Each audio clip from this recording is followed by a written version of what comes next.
નમસ્કાર. હું એક માંગરોળ માટે સારા અભિગમ સાથે એજ્યુકેશન પોઈન્ટ લઈને આવ્યો છું. મારું નામ નિલેશભાઈ જોશી, માંગરોળ.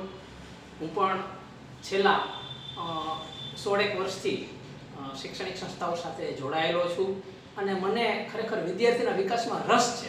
એટલા માટે હું આજે એવી વાત લઈને આવ્યો છું જે માંગરોળ ક્ષેત્રે સારું નામ ધરાવતી સંસ્થા, જેનું નામ વિવેકાનંદ એજ્યુકેશન ટ્રસ્ટ સંચાલિત, કે જેમાં અનેક યુનિટો ચાલુ છે.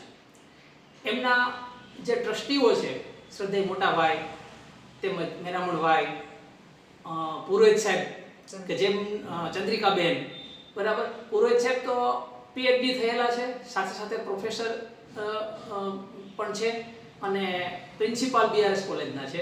યુનિવર્સિટીમાં સેનેટ સભ્ય પણ રહી ચૂક્યા છે. તો એ ટ્રસ્ટી હોય ત્યારે આ સંસ્થાને એમનું માર્ગદર્શન પણ ખૂબ અવિરત મળી રહ્યું છે.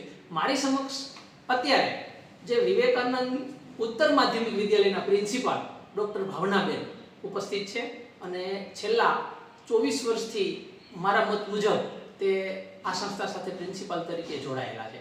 તો હું વિદ્યાર્થીઓ માટે ખરેખર એ શું કરી રહ્યા છે અને ભવિષ્યમાં શું કરવાના છે એના માટેના 2-4 પ્રશ્નો લઈને આવ્યો છું. તો હું ડાયરેક્ટ ભાવનાબેનને જ આ વાર્તાલાપની અંદર આમંત્રણ આપું છું કે બેન, ખરેખર તમને 24 વર્ષનો અનુભવ છે શિક્ષણ સાથે.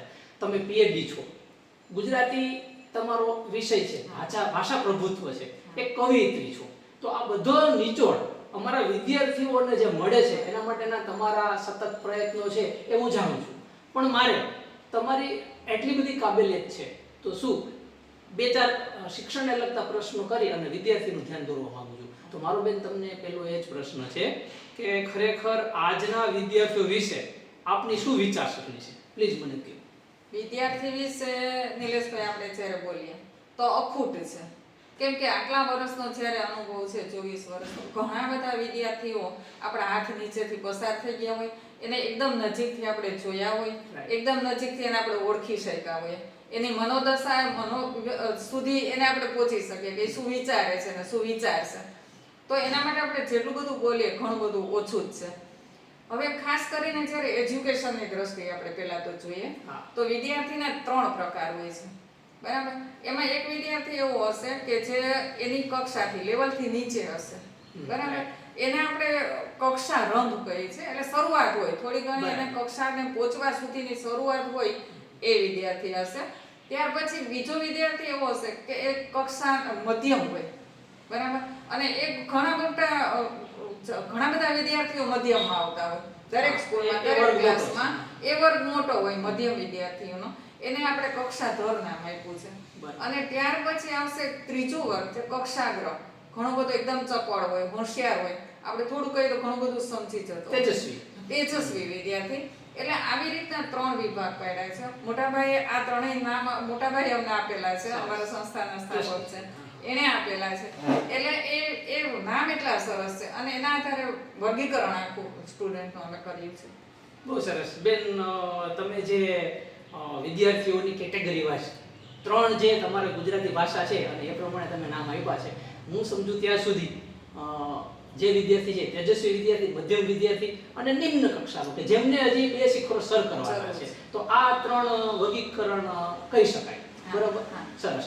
તો તમારી પાસે એટલો મોટો અનુભવ છે, તમે વિદ્યાર્થીને 3 વિભાગમાં વહેંચો છો, તો મારે તમને બીજો પ્રશ્ન એ પૂછવાનો છે બેન કે આપે આ જે કેટેગરી વાઇઝ વર્ગીકૃત કર્યા છે એના માટે આપ શું કરો છો એવું જાણો? સરસ. હા, બહુ સરસ પ્રશ્ન છે, કેમ કે દરેક માટે અમારે અલગ અલગ પ્રયત્ન કરવા પડે. દાખલા તરીકે નીચેના લેવલનો થોડો નિમ્ન, થોડો નબળો હોય, એની યાદશક્તિ, ગ્રાસ્પિંગ પાવર નબળો હોય, આવા વિદ્યાર્થી હોય તો એના માટે અમારી મહેનત ઘણી બધી વધી છે. કેમ કે ઘણી મહેનત કરીએ ત્યારે એ આપણને પહોંચી શકે. એટલે સૌથી પહેલું અમારું ધ્યાન એના ઉપર હોય કે કોઈ પણ પ્રકારે એને આપણે મધ્યમ સુધી પહોંચાડવાનું. એના માટે અમે એને ખૂબ નીચેના લેવલથી પહેલા તો શિક્ષણ ચાલુ કરીએ. બીજું કે એને થોડુંક અમે પ્રોત્સાહન આપતા જઈએ કે જાણે કે સાલો કે આવું લખતાય નથી આવડતું અને થોડુંક એવું લખ્યું હોય ભાંગ્યું તો એને બહુ પ્રોત્સાહન આપે કે બહુ સરસ, બહુ સરસ. એટલે એનાથી એ પ્રોત્સાહિત થાય અને એનાથી સારું કામ કરવા માટે એને પ્રેરણા મળે, પ્રોત્સાહિત બને, એટલે એનું રિઝલ્ટ જલ્દી મળે. એટલે એના માટે કરીએ છીએ. પછી મધ્યમ વિદ્યાર્થી છે તો એ અમારી સાથે ચાલી શકે, અમે જેમ કહીએ એ પ્રમાણે કામ કરતા રહીએ, એ પ્રમાણે ઘરેથી વર્ક કરીને આવે તો એ અમે જે રીતે આપણી શાળાની પદ્ધતિ હોય એ મુજબ ચાલે છે. અને એનાથી આગળ જ્યારે કક્ષાગ્રહ છે તો એ વિદ્યાર્થી એટલો બધો ચોપડ હોય કે એને એક અમારે ખાલી એના માટે પ્રોગ્રામ આપી દેવાનો રહે, એક રસ્તો બતાવી દઈએ, રસ્તો બતાવશે પછી એની રીતે ઈ દોડવા માંડે, બહુ ઝડપથી દોડવા માંડે. એટલે ખાલી અમારે શું છે એના માટે આયોજન જ નવા બનાવવાના કે જેમ બને વધુ ને વધુ એને આપણે આયોજન આપીએ કે જેથી કરીને છે એનાથી પણ ઘણો સારો આગળ વધી શકે. બહુ સરસ બેન, તમે જે 3 કેટેગરીમાં વર્ગીકૃત કર્યા, ટૂંકમાં આપણી સંસ્થા છે એ આ ત્રણ જે કેટેગરી છે એનું નોલેજ મેળવી, ખ્યાલ મેળવી અને એક લેવલમાંથી બીજા લેવલમાં જાય એના માટેના અથાગ પ્રયત્ન કરે. સરસ બાબત છે બેન. હવે આના ઉપરથી મને હજી એક પ્રશ્ન પૂછવાની ઈચ્છા થાય કે જે આ રીતે કેટેગરી પ્રમાણે જે કાર્ય કરો છો, શું ખરેખર એનું પરિણામ મળે છે? બહુ સારું પરિણામ મળે છે નિલેશભાઈ. કેમ કે એના માટે જેટલું અમે કામ કરીએ તો એનાથી અમને પણ આનંદ છે કે ખરેખર આ છોકરા કરી તો શકે એમ છે.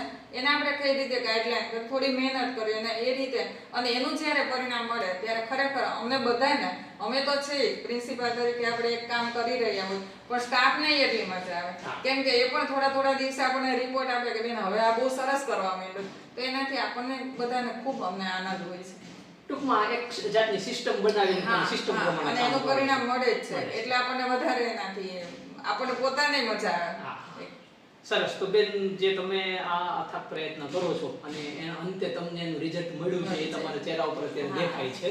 સરસ. તો હજી મારે તમને એ પૂછવાનું છે કે તમે જે 3 કેટેગરીમાં જે તેજસ્વી કક્ષાગ્રહ, તો ખરેખર એમાં કયા વિદ્યાર્થી આવે છે અને એનાથી એને લાભ શું મળે છે, તો એમાં શું ખૂટે છે? એટલે જે કક્ષાગ્રહ છે એટલે એને આપણે જો એજ્યુકેશનની દ્રષ્ટિએ જોઈએ તો એ શ્રેષ્ઠ વિદ્યાર્થી કહેવાય, બરાબર છે. આવી રીતે જ્યારે જો એજ્યુકેશનમાં ફાળવણી કરીએ તો એને અમે શ્રેષ્ઠની કેટેગરીમાં મૂકીએ છીએ. પણ અમારી દ્રષ્ટિએ શ્રેષ્ઠ વિદ્યાર્થી 100% શ્રેષ્ઠ ક્યારે બને કે એના માટે પાછી કે અમે અલગ કેટેગરી કરી, કેમ કે માત્ર ખાલી હાલો હોશિયાર છે તો શું એ શ્રેષ્ઠ બની ગયો? નહીં. શું કામ કે એના લેવલ મુજબ છે, પણ સાથે સાથે બીજું એની સાથે શું જરૂર છે, બરાબર? એની હારે એને વિનય છે, વિવેક છે, નિયમિતતા છે અને એની જિજ્ઞાસા વૃત્તિ છે, કામ કરવાની એકદમ તત્પરતા છે.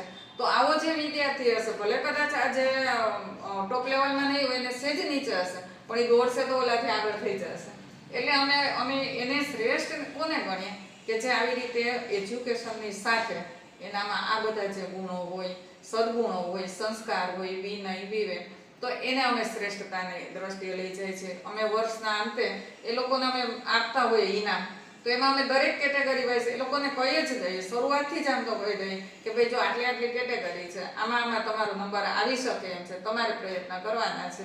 એટલે એ લોકોએ પહેલેથી જ ધ્યાનમાં હોય, એટલે એ લોકોને ખ્યાલ જ હોય કે ભાઈ આવી રીતે સંપૂર્ણ વિદ્યાર્થી જ્યારે બને ત્યારે અમે એને આખા વર્ષની જ્યારે આપીએ શ્રેષ્ઠ વિદ્યાર્થી તો એને આપતા હોય. બીજા બધાને સૌને પોતપોતાની રીતે ઇનામ આપીએ કે જેથી કરીને એ લોકોને પ્રોત્સાહન મળે.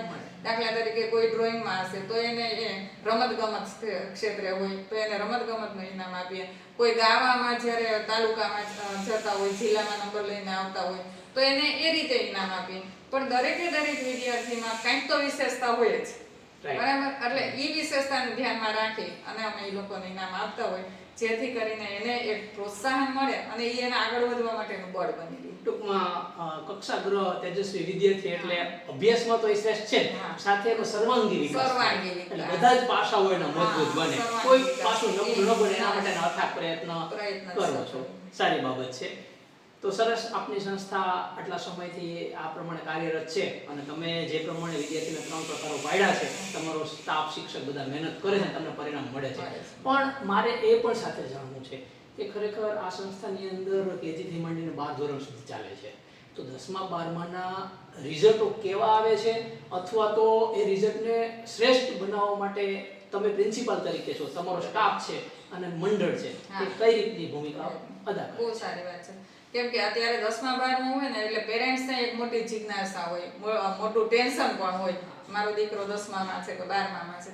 અને અમારા માટે પણ એક પડકાર બની છે કે 10મું અને 12મું છે એને અમે વધારે કેમ ને કેમ સારું રિઝલ્ટ આવે તો એમાં પણ અમે એ જ અનુસરી કે ભાઈ સાવ નીચેનું લેવલ છે તો એ વધારે મધ્યમ સુધી પહોંચાડવા માટે કોઈ પણ સંજોગોમાં પ્રયત્ન કરશું.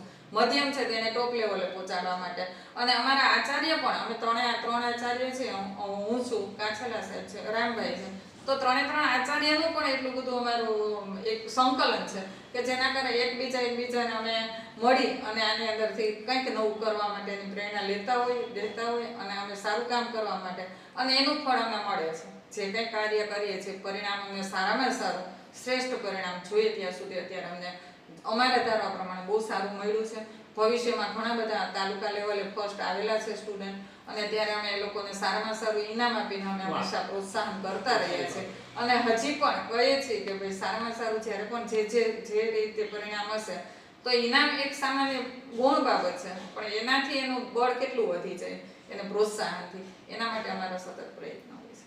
100% કોઈ પણ વ્યક્તિને મૂંઝવણ હોય તો એ એના ફેમિલી પાસે જતો હોય છે. હવે તમે શિક્ષકો અને તમે પ્રિન્સિપાલ આટલું શ્રેષ્ઠ પરિણામ લાવો છો તો ખરેખર તમને કોઈ મૂંઝવતો પ્રશ્ન હોય તો તમને તમારું ટ્રસ્ટ પાસે કેવી અપેક્ષા હોય છે અને સામે એ કેવું સાર્થક નીવડે છે? એ બરોબર છે કેમ કે અમારા પ્રિન્સિપાલ ત્રણેય ખાસ કરીને કે મંડળનું જ્યારે પણ કામ કર્યું હોય બરાબર, દાખલા તરીકે મોટા ભાઈને મોટો અનુભવ છે બહોળો શિક્ષણ બાબત તો કાંઈ પણ પ્રશ્ન હશે તો એની રીતે સોલ્યુશન મળી જાય.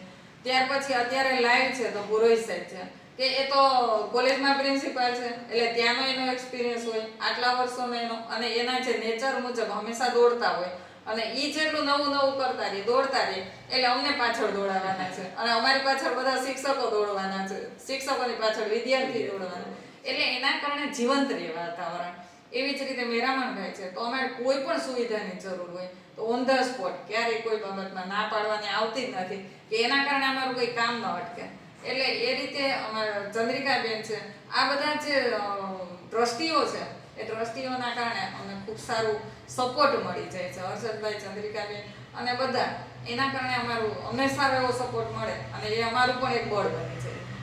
ખૂબ સરસ. તો આ સંસ્થા જે વિવેકાનંદ એજ્યુકેશન ટ્રસ્ટ કે જેમાં અનેક યુનિટો ચાલે છે તો એની સફળતા પાછળનું આજના ઇન્ટરવ્યૂ પરથી મને એ જાણવા મળ્યું કે ખરેખર ટ્રસ્ટી મંડળ હોય કે બધા શાખાઓના પ્રિન્સિપાલ હોય, તમામ શિક્ષકો હોય એ બધા ખભે ખભા મિલાવીને એકબીજાના સહકારથી આટલું બધું કામ કરે છે ને 53 થી 55 વર્ષ જેવો બહોળો અનુભવ ધરાવે છે તો ખરેખર આ વિદ્યાર્થીઓ ઉત્તમ કામગીરી કરી અને શ્રેષ્ઠ પરિણામ આપે એવી બેનને શુભેચ્છા.